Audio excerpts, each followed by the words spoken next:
Well, hello everybody, and welcome to our monthly call. For some of you who haven't been here before, like Ian and a few others, we do this once a month. Basically, it's where people can you get to come together as a community and share the information that we have. So James White is now about to take the stage, and I'm about to step off it and let James take over. James is from Cork. He's a hypnotherapist, and you are going to guide us through a process as part of what you're going to do. Absolutely. Thanks, John, and thanks everybody. Nice to meet everybody. Some of you for the first time, some I know already. So welcome to this evening. So what I invite you to do is let's just take a moment together because we've all come from doing something previous to coming on the meeting. You've decided to give your time to join me and John in presenting about mindfulness. So the invitation is to just, if you are comfortable, to close your eyes for a moment and just check in. Just check into the body, see how you're feeling, see what's going on, and just paying attention that you're actually just breathing and just navigating inside the body. How are you feeling right now, right here?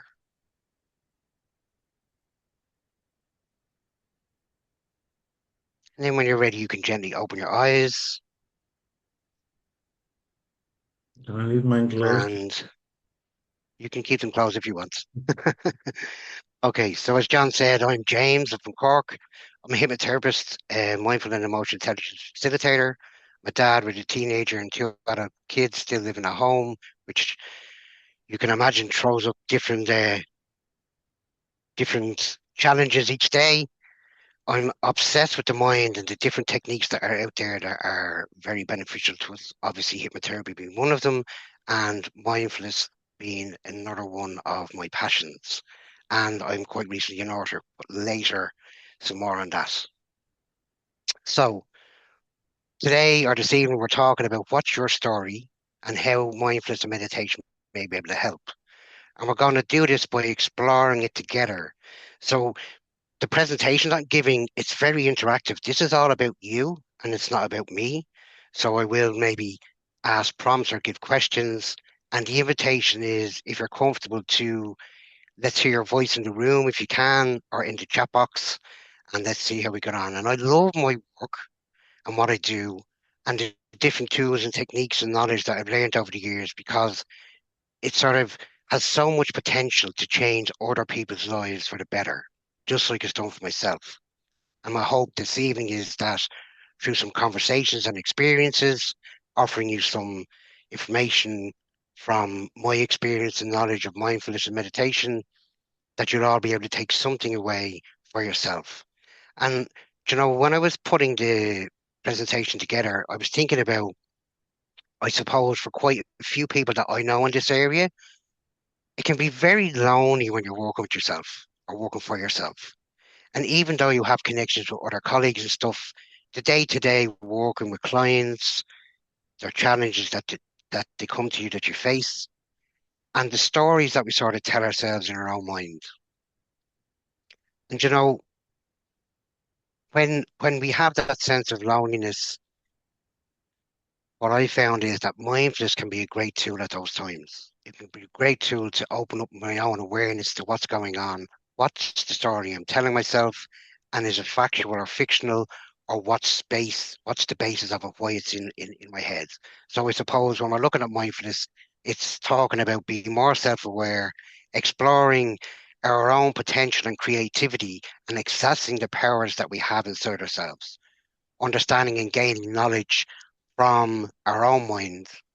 And I've personally experienced the different possibilities and breaking through and overcoming some of my challenges, which has given me a happier and personally more successful life for myself. And I found that mindfulness has played a massive part in this transformation. And I hope that you will take some stuff away with you this evening. So, for a moment, I just want to ask you to think about what's your story? What is it that you're telling yourself? And what are some of the reasons that you chose your own business that you're working in? For example, is it, to make more money, to work for yourself, to have more time with your family and friends, and how you can spend your hours? What's your specific reasons? And just think about those for a moment. Maybe even jotting down your own personal answers to those questions. And we all sort of tell our own story. Perhaps sometimes you may be working with a challenging client. Perhaps it isn't going as well as you wanted to go into therapy. And maybe you've thoughts of thinking like, maybe I'm not good enough at this, maybe I don't know enough, maybe I'm not experienced enough. So those stories that we tell ourselves, I sort of look at them as like self-sabotaging.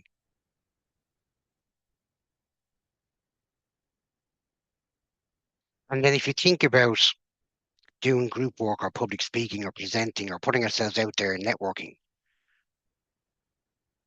like a raise of hands, who are those that would love to do group work or maybe write their own book or present, but for some reason, the story that you're telling yourself is preventing you from doing it?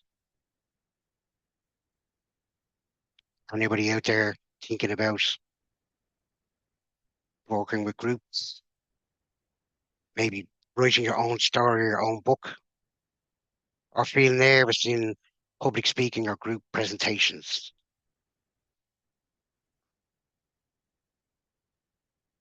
So for one, I can tell you that I definitely suffered with this majorly suffered with this myself. And it's It would called have been something. glossophobia, the fear. Sorry? I said, it would have been something that I would have as well at one point in time, but not so much anymore, obviously.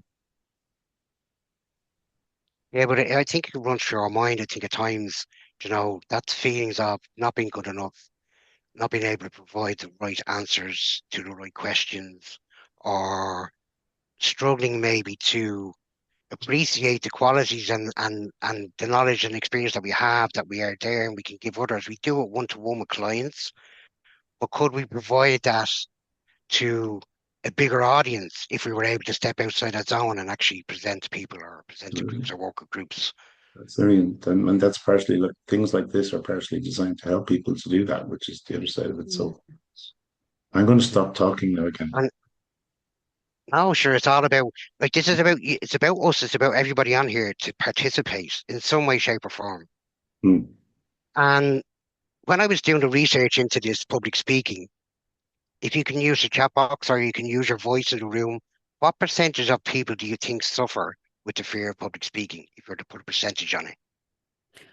I'd say higher than 80%, Okay. 70 or 80%. Anybody else? Me too.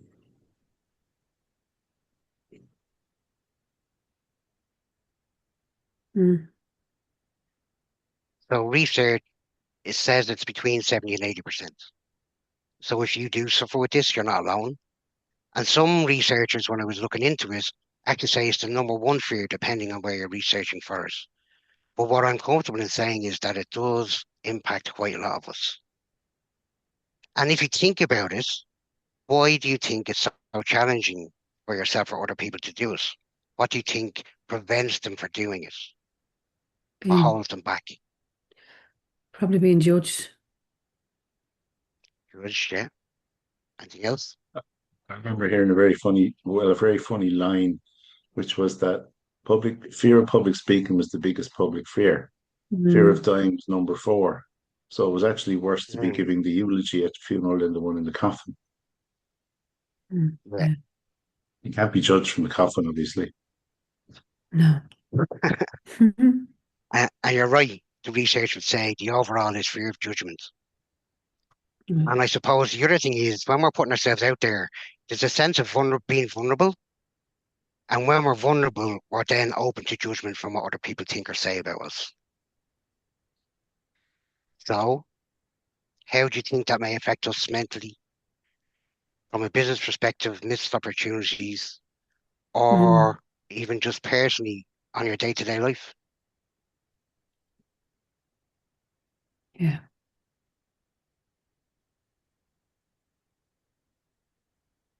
And obviously, And even in it has a huge impact in not being able to either, put yourself out there, and actually kind of, it's not about putting yourself out there, but putting what you have out there so other people can actually benefit from it. And So, it's missed pulling opportunities, isn't your it? own reins. Mm. Yeah, missed opportunities, definitely, yeah. And the other thing you can do, it can actually reinforce how you're talking to yourself in your head as well.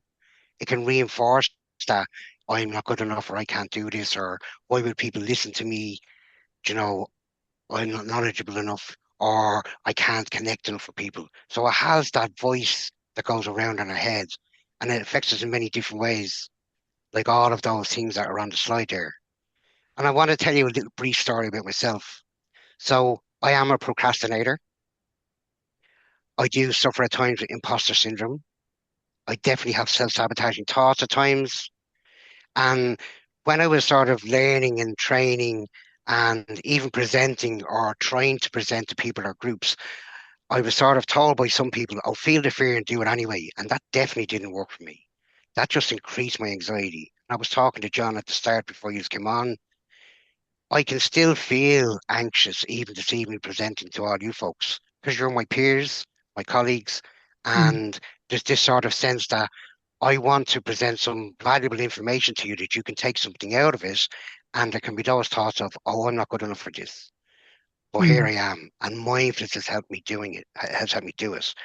And if you look at the picture on the left-hand side, I think it's the left-hand side where it says, you planned for this and there's 5 or 6 chairs, and then you present to this and there's like 100 chairs in the room.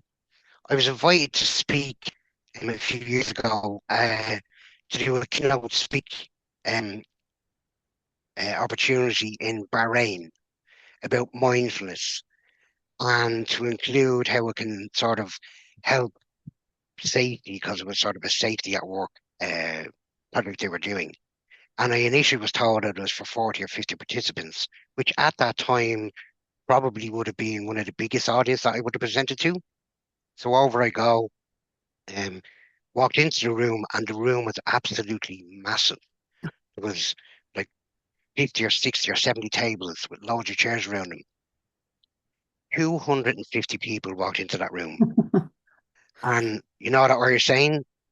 I nearly had an accident in my pants. Well, I absolutely nearly did. But because I had mindfulness as sort of Mm. my anchor and being able to use it to ground me, I was able to get through it the best way I possibly could.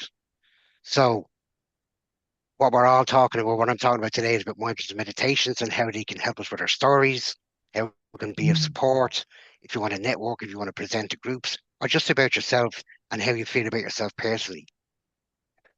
So what is it? So again, I've presented on mindfulness many different times over the years, and um, I still like to check up the up-to-date data when I'm researching to do another project. And we have this thing now called ChatGPT and AI and all the different definitions. So when I was researching, it keeps changing. It keeps changing over the 12 years that I've been involved in it. The definitions are changing over and over again, especially online.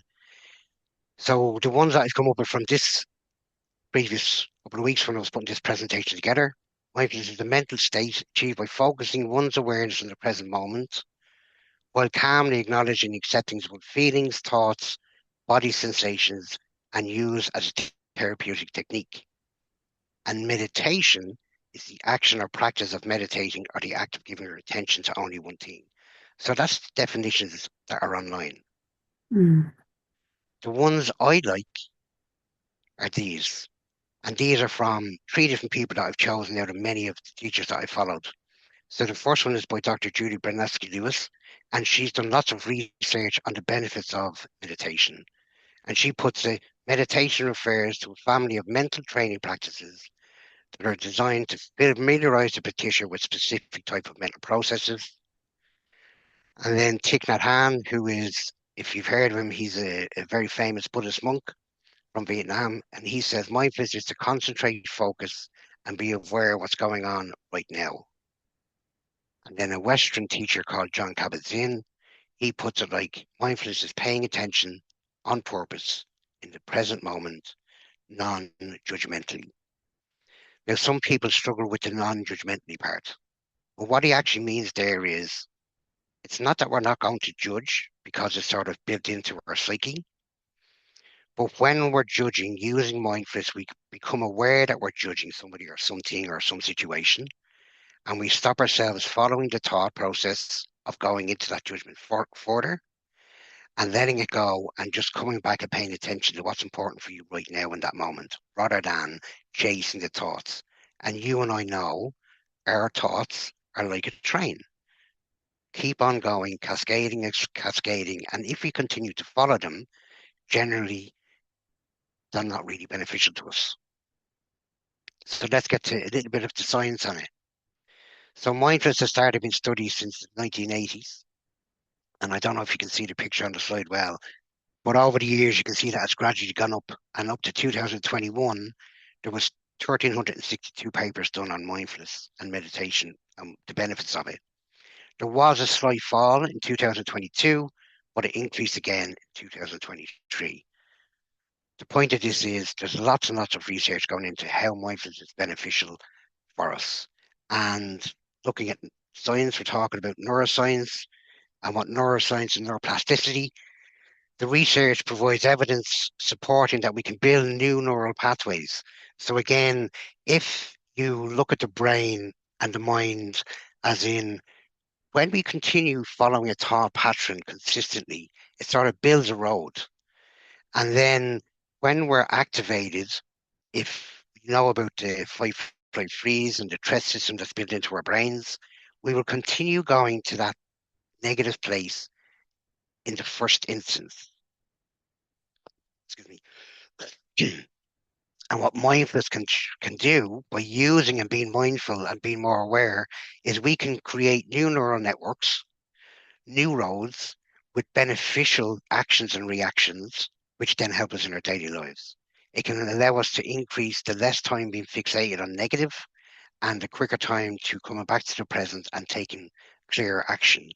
So in effect, it just can help us reduce the triggers that trigger us to react without thinking. So research benefits are building self-awareness, reducing stress, reducing anxiety, benefiting with emotional regulation, increasing focus, and has also been shown to increase calm and relaxation and better understandings and communications.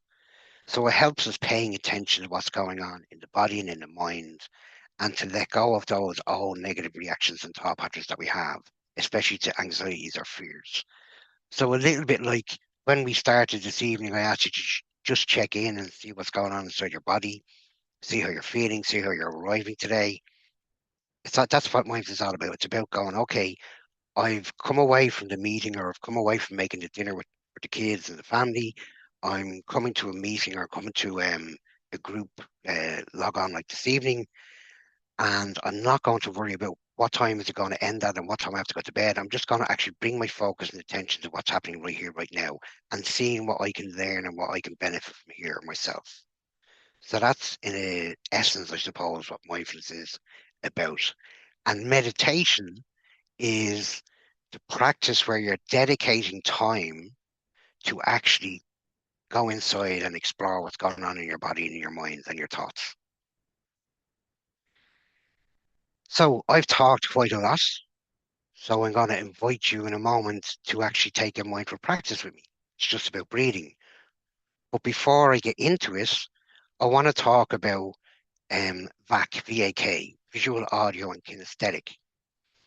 And some of you may be aware of it, some of you may not be aware of it. But what it means is that some people are visual, as in they can imagine, they can sense and see pictures in their mind.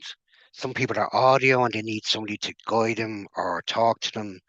And then some people are kinesthetic, which means they're feely people. It's all about feelings. So before we start exploring what it's like to just do a mindful breathing practice, it has to be said that mindfulness and meditation is not about having an empty mind. It's not about not thinking, because the brain has been, it's evolved and it's meant to think. Mindfulness is about knowing that you're going to think and not following the thought. So for example, if you have done a mindfulness practice before, or if you're into meditation before and you do it yourself, you'll know that when you close your eyes and we're trying to shut the outside world off for a moment to just be, our brain will want to think. Wonder how long I've got my eyes closed now for. Or if you're in a room full of people, I wonder now if I open my eyes, how many people have their eyes closed? And all of those different thoughts that goes on in the mind is built to think. And what mindfulness and meditation wants you to take from that is, it's okay that your brain and your mind wants to think, but it's about not following the thought. So part of it is noticing your thinking, noticing that your thoughts are trying to distract you, or it could be a sound or a noise that's distracting you, but it's allowing you to bring your focus back to whatever you're doing in that moment, in that meditation practice. Or if you're being mindful about work, or you're being mindful about something that you're working on your computer, that you're staying focused in whatever it is that you are doing, and that when the distractions arise, because they're going to arise, that's how the mind is built, that you can pull yourself back quicker and get back to focusing whatever is important for you right here and right now. So as we go through this short practice, I'm going to be silent at some times. And probably then is when the mind is going to want to think and distract you. So my invitation to you is about coming up with your own anchor points. Now, a lot of meditation teachers will teach you that when you're meditating, that they want the breath to be the anchor. But what I found is, especially working with clients, or if I'm using this with clients, is that some people, depending on what they've experienced in life, the breath can actually be a trigger for them. Focusing on breathing and their breath can be a trigger, especially in certain circumstances, to experiences that they've experienced. So how I like to introduce it is, if breath is a challenge for you, then maybe you're a kinesthetic person. Maybe you can use feeling your weight of your body in the chair, or feeling your feet on the floor, or feeling your hand on your lap, whatever it is that's feely, so you know when I'm going to be distracted by thoughts as we're going through this meditation, you can acknowledge the thought is there and bring your mind back to whatever that sensation or that anchor point is for you. So I invite you all to give it a try. So if you can close your eyes, or if close your eyes uncomfortable, just have a 45-degree stare or gaze towards the ground, just nice and soft. Just begin by experiencing and sensing what it's like to breathe. Breathing in and breathing out. Breathing in and breathing out.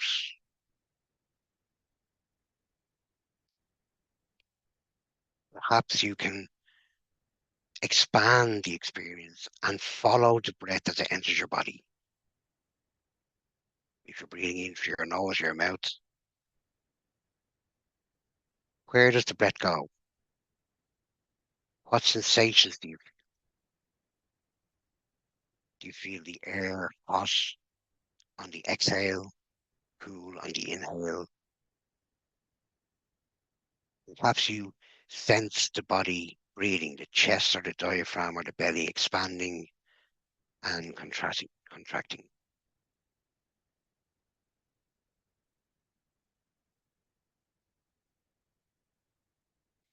And in these moments, you've nothing whatsoever to do except to just breathe, knowing that it's okay that thoughts will try to distract you. And when they try to distract you, just bring yourself back to whatever your anchor point is, whether it's the breath, or your feet on the floor, or your hands on your legs. Just noticing and bringing your awareness back to the sensation of just breathing. Breathing in and breathing out.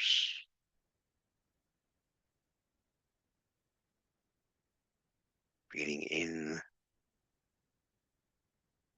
and breathing out. You may even say quietly in your mind as you're breathing in, I know I'm breathing in. And as you're breathing out, I know I'm breathing out. In and out. Nobody needs anything. Nobody wants anything. This is just your time to just be in the present with the sensation of just breathing.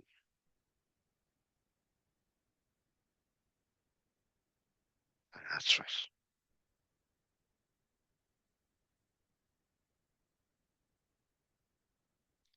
And then slowly and gently, just bring your awareness back to the room you're in, perhaps allowing your eyes to open, doing a stretch, and perhaps smile.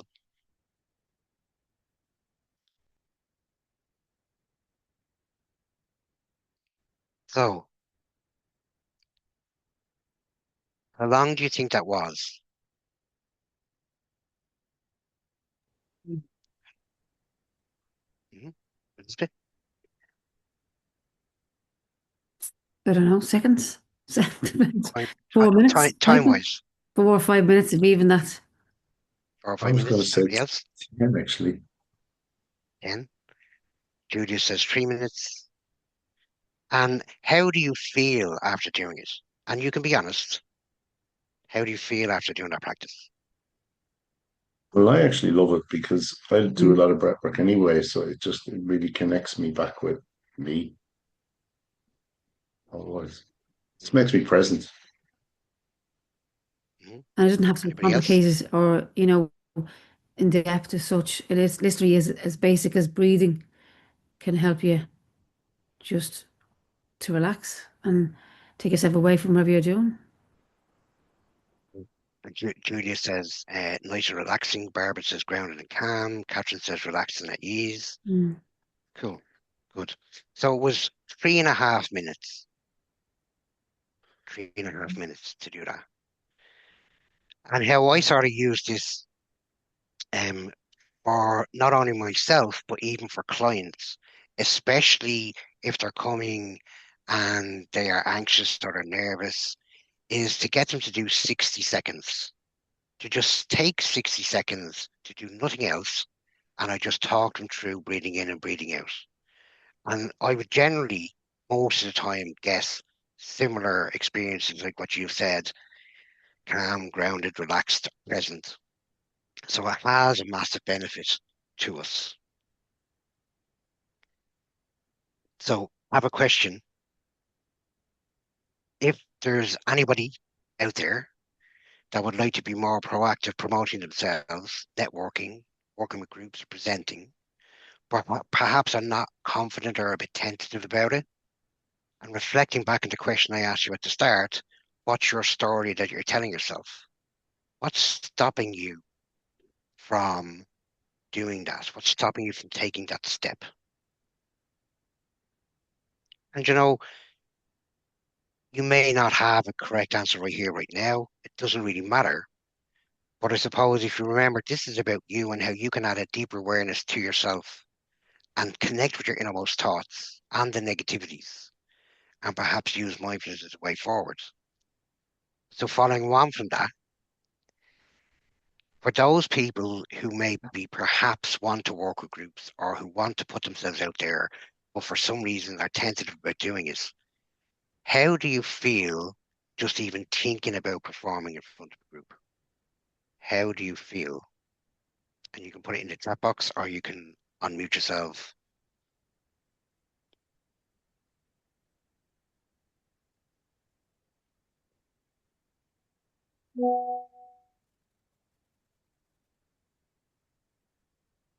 Roseman, yeah, love it.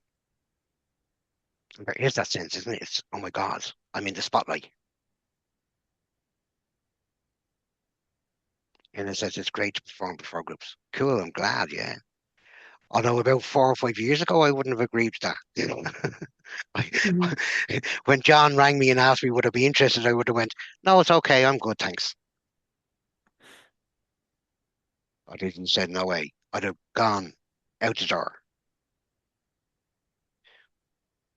But yeah, we do all have these thoughts, these fears. So now I'm going to ask you to maybe take some notes, and this is about yourself again. Think about some of the people that you admire, perhaps even some of the presenters in the hypnotherapy field, like John or Carl or Shelley, and just write down what are the qualities that draw you to them. So, what is it about these people that you admire about them? What is it that you like about them? What is it that brings you to their talks or to their conferences or to their presentations?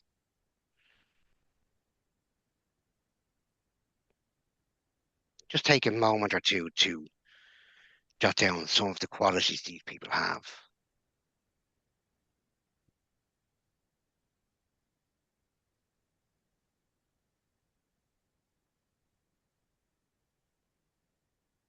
And Helen said she's performed to a group, but she's something coming up and she really wants it to go well. So that adds pressure. Ines putting in knowledge, inspiration, vision, humor. Yeah.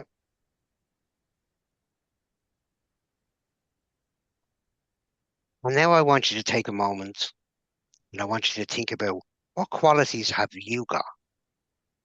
So what qualities have you got yourself? Yeah, Barbara saying good presentation skills, knowledge, good energy. But think about the qualities that you've got yourself.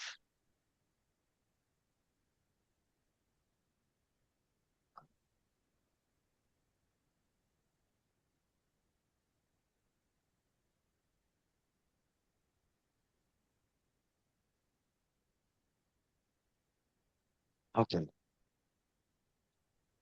Knowledge, passion, authenticity. Love it. So if you look at what you've wrote down about the people that you admire and look at the qualities that you've wrote down about yourself, and maybe just arrange your hands, just raising your hands virtually. Do any of the qualities overlap? Do you actually have some of the qualities that those people you admire yourself? Mm-hmm. Yeah? Hands up. Who agrees? Yeah. And we don't actually think that. So when we're trying to perform or we're trying to do group work or sort of put ourselves out there, there can be that sense of we don't see that we have those qualities. And I suppose that's sort of why I put these questions to you. Because as I said, this is all about you and what you can take over for yourself.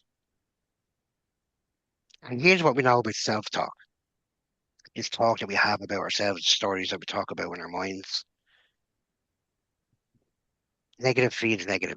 And that's the default mode of the mind, as in the DMN. It's the default mode network. And what that means is as we evolved as a human species in the 2025, when scientists look at the activations in our brains, it tends to gravitate towards the negative first.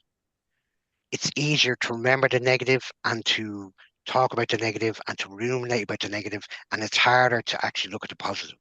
So even in challenging situations, the negative is sort of leading the charge, and it's hard to get back to what's actually happening in the present and what's actually factual. We also know that constructive positive talk can help growth, and growth can gain clarity and calmness. And I like to think of it like trying is an opportunity to learn and grow. And people use this word failing, and I think perhaps failing is actually not trying in the first place. Like when we begin to think of the negative, we get distracted by loads of other many negative thoughts, like that train. Jump on that train of negative thought, we spiral in different sensations in our body. It's all connected with these negative thoughts, and it can be hard to get out of it. And again, this is how mindfulness, that simple practice that we did a moment ago, can actually bring it back into what's important right here, right now. And also, we know as hypnotherapists, our initial negative reactions are driven by our past or subconscious to the danger of the fight, flight, freeze scenario, that threat mechanism in our brain in the amygdala area. It's driven by that. And we work using hypnotherapy with our clients to help people overcome their challenges. Mindfulness also has a part to play with working with our clients as well as ourselves. We also know about core beliefs, and they can be a catalyst when we're presenting. We can look at the stress patterns, fight, flight, freeze activation, and the involvement of our thoughts can affect all of the above. And mindfulness can be of benefit, become more aware, and take more beneficial actions as you go through it. So I'd like to bring you through another short hypno-meditation experience. Just someone has someone could mute there because it's sort of background noise coming in. Okay, cool. So again, this is sort of a hypno-meditation experience that I've sort of added to using mindfulness and sort of some of the stuff that we've discussed already. So again, I invite you to close your eyes for a few moments. Just take a few nice deep breaths in and out.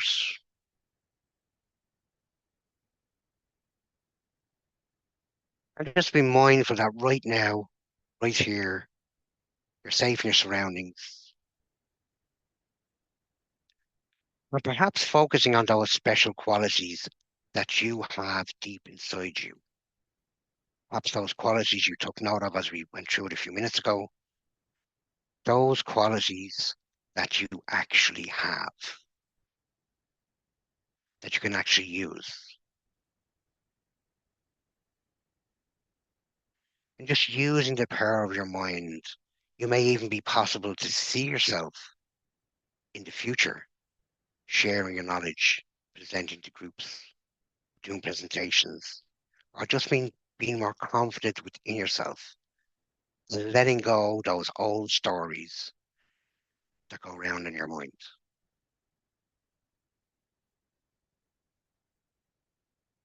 Just using those special qualities that you have, all of these things that you can use to enhance other people's lives and your own life as you continue doing the great work you're doing with all the experience and knowledge that you have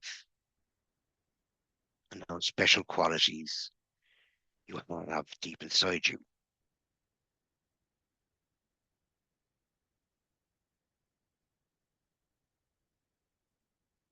Perhaps you can feel that sensation of being proud of yourself,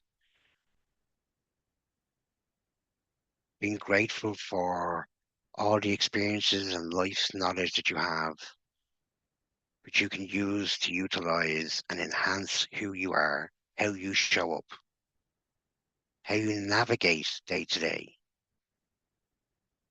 and how you can enhance other people in their lives more beneficially, overcoming their challenges and moving forward.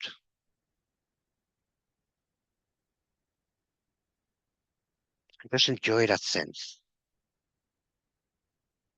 Perhaps you can put a color on this feeling of strength, your wisdom, experience and knowledge that you can transform and transfer to yourself and to others.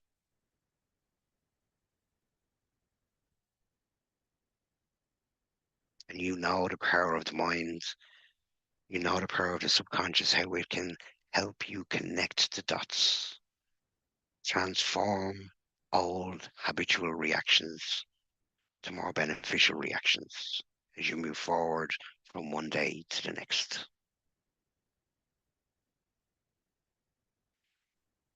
Just anchoring those good feelings inside you,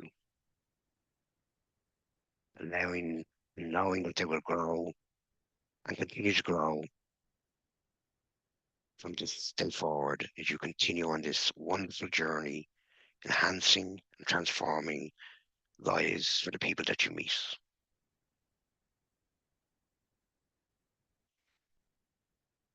And then slowly and gently just bring your awareness back to the breathing, just breathing in and breathing out.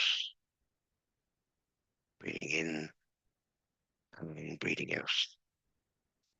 And then when you're ready in your own time, allowing your eyes to open, and perhaps having a stretch and smile.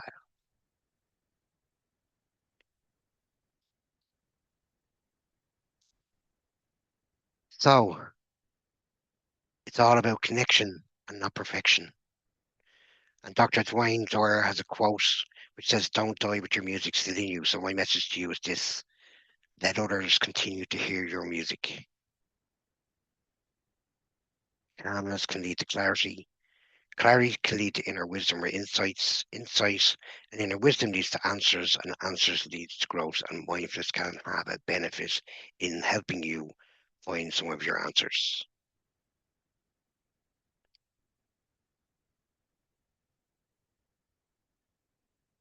So some of in the moment techniques. So mindfulness isn't all about closing your eyes and taking 10 or 15 or 20 minutes to close your eyes and do nothing. You can use it when we were talking about the visual, audio, and kinesthetic. You can use anchors to just remind you if you're getting anxious or if you're getting uneasy or you're getting stressed a little bit. You can use putting a hand on the chair just to ground you. Feel your feet on the floor, feel your body in the chair, or deep breathing. Or you can use sights or sounds to just navigate whatever your anchor is to say, okay, I need to just become present right here, right now, because in this moment, I'm focusing on whatever it is that you're doing at that moment in time. So I'm just watching the time, and as we're wrapping up, research provides the evidence that mindfulness and meditation can support in building self-awareness, reducing stress and anxiety. It helps definitely with emotional regulation, increases focus, increases calm and relaxation, and helps us with better communication. So in essence, how we act and react and talk to ourselves shape how we show up each and every day. So I'd like to say thank you for everybody for listening. And if there's any questions, feel free to shoot them at me. And let's have a conversation about those experiences and mindfulness. Thank you, James. Thank you. John? Anyone have any comments, questions?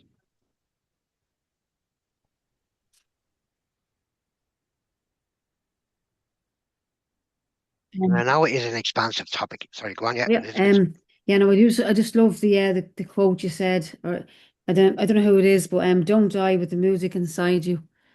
You know, yeah, Dr. Dwayne Dwyer, yeah. it's powerful that, yeah, it does hit a nerve, and it makes so much sense. And we all have it. Like Mm, every one of us are working as hypnotherapists. We have this knowledge, experience, and um, wish to help others. That's why we're in this business. That's why we're doing what we're doing. Do you know what I mean? But sometimes we can just not let it out there. And I just love that quote. so Have good. to let it out there.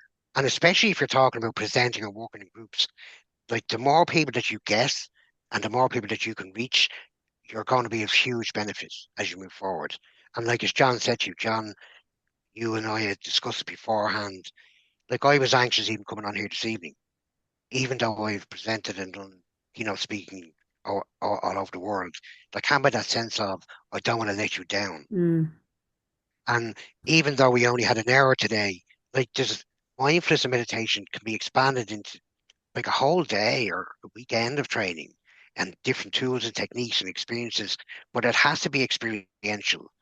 You can read whatever you want in a book, but if you don't experience it, you're not going to know how your other clients are going to feel or how it's going to enhance yourself.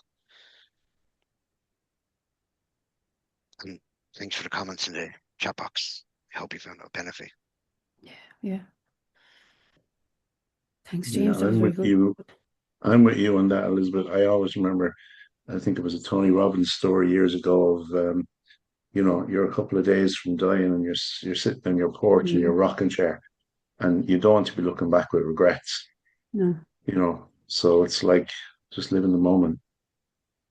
I'm actually always, I know I didn't see all the presentations because I was in and out of rooms during the conference, but I think it was, if anyone was in Christodora's room, there was a guy who had known about the conference for the previous 2 years but wouldn't come, even though he taught people how to speak publicly. He was Mm, actually afraid to do it himself. And I just thought that was, so much of us need exactly what you've just done there, James. So thank you. yeah, yeah. I'll give you a recent experience which actually surprised me. I went to see Paul McKenna and Richard Brandner in London, June just gone. Mhm. And when Paul McKenna stood on the stage, for the first 10 minutes, he was nervous. Now, he didn't say he was nervous, but you just knew Mm, by him. Like, he was in a room, I think there was 275 people there, but he still carried it off. So, you can own what's going on inside in regards to it's okay to be nervous, it's okay to be anxious, but you can use it as a positive and a driver for you rather than the negative and refusing to put yourself out there. And that's what I said to you at the start here today when you were talking about the coin and the two sides of the coin. Do you know what I mean? I still have the anxiety. And is my presentation perfect? Absolutely not. But it's not about perfection, it's about connection. I think it shows how passionate the person is. Okay, you can't be over nervous, but you have to get your story across. But I just think it just demonstrates how passionate you are about what you're speaking about and how important it is to get across. Well, how you feel important it is, and that comes across too, I think. Mm.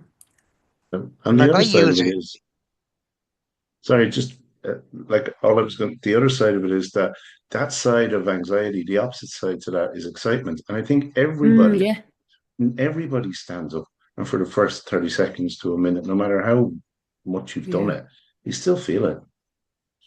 You still, yeah, everybody does it. So no, it's neutral because it's that fear of being judged, and then you just get on with it. Because just like if you didn't do that tonight, then there's 15 people who wouldn't have benefited from what you've just done.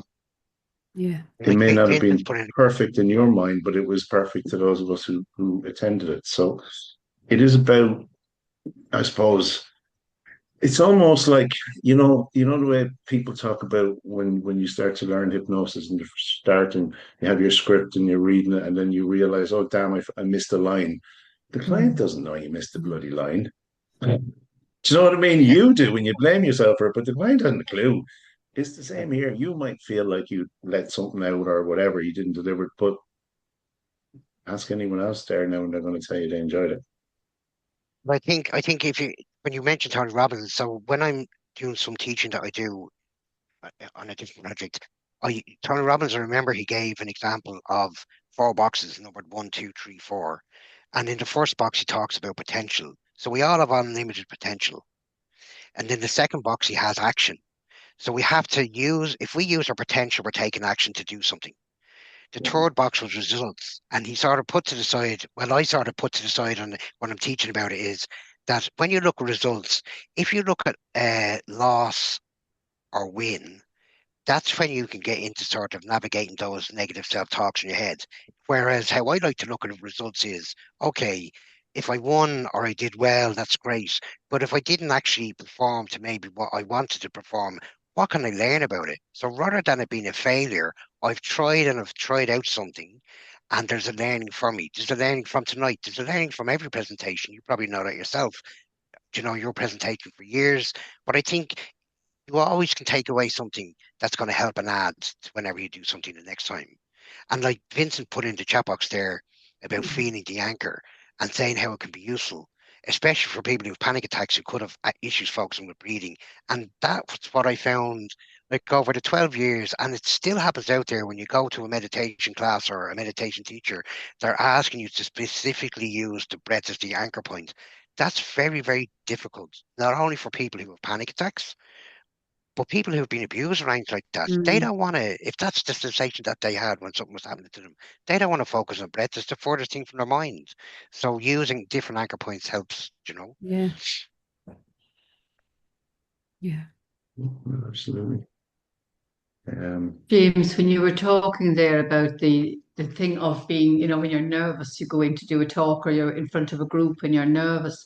I heard a lovely comment used recently, and I really thought it was clever, where they said, change your nervousness to service. Oh, yeah.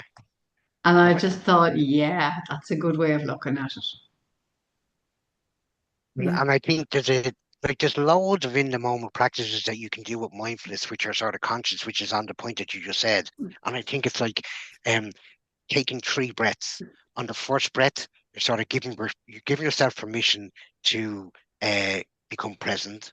On the second breath, you're allowing calm to enter, or you're allowing yourself to become relaxed, and you drop your shoulders. And then on the third breath, you can ask this question: what would be important to me right now? Or what would be of service right now? At sort of same point as what you just made, Helen. So then you can actually come back and say, okay, I'm here to do whatever the job is. I don't need to be in these thoughts of, oh, I wasn't good the last time, or I failed the last time, or whatever. Do you know what I mean? It's be in the moment right here, right now. Yeah. I love that. Change your nervousness to serviceness. Yeah, that was very clever. Yeah, yeah. So that's my new plan. Absolutely, absolutely. Look, I appreciate appreciate John allowing me and invite me on, and I hope that you got something out of it, everybody. Yeah. I'm going to be a bit bold here now. I'm going to advertise. So this is the book I wrote. It's called A Wisdom Within. I released print version 1. John has a copy that he hasn't got to read yet, but there was lots of issues with it, and it was so funny. I You know remember the that. day. I remember the day I decided to write it, and it took a year to write. And I loved the experience of writing it, and I loved sort of having this editor with me and people sort of reviewing it and giving me ideas and challenges and whatever. And I finally finished it, and there was that sense of accomplishment. I've actually finished it now, and it's going to print. And then the box of books arrived from the printer, and it was like, oh my God, now I have to put this out in the world and be ridiculed or be judged, like John said, be judged by whatever people's going to say. But I was able to just put it out there and go and see how it went. But when I actually started reading through the copy of the first print version, there was loads of printing errors, alignment errors. It was just a disaster. I had murder with the printer. So I fixed them all. So I will have it available from December 2025. Good. And I look forward to seeing you all in the Hypno Conference in April 2026 and making some new connections and having some conversations and enjoying the 3 days together. Brilliant. Thank you so much, John. Anyone else got anything they would like to ask James or add? I really enjoyed it. Thank you. It was nice to be present. And it is that thing. I mean, you just writing that book and getting it out there. Yeah, it's a wish fulfilled in essence. But you took the action to make it happen, and that's the key behind it. And you know, it's being congruent with who you said you wanted to be, and you did it. So there is no regrets. No, I've no regrets over it. No regrets. It was, Yeah. and I loved the experience. I loved the experience of it. It was interesting. Well, there is no better feeling than having a goal and achieving it. Yeah. It's like There you is said, no you better. putting yourself out there, Yeah, and it is overcoming that thinking fear. about it, and not taking action. Yeah, correct. Absolutely correct. You never grow and move on from it. Yeah, no, absolutely correct. Yeah. So thank you so much, James.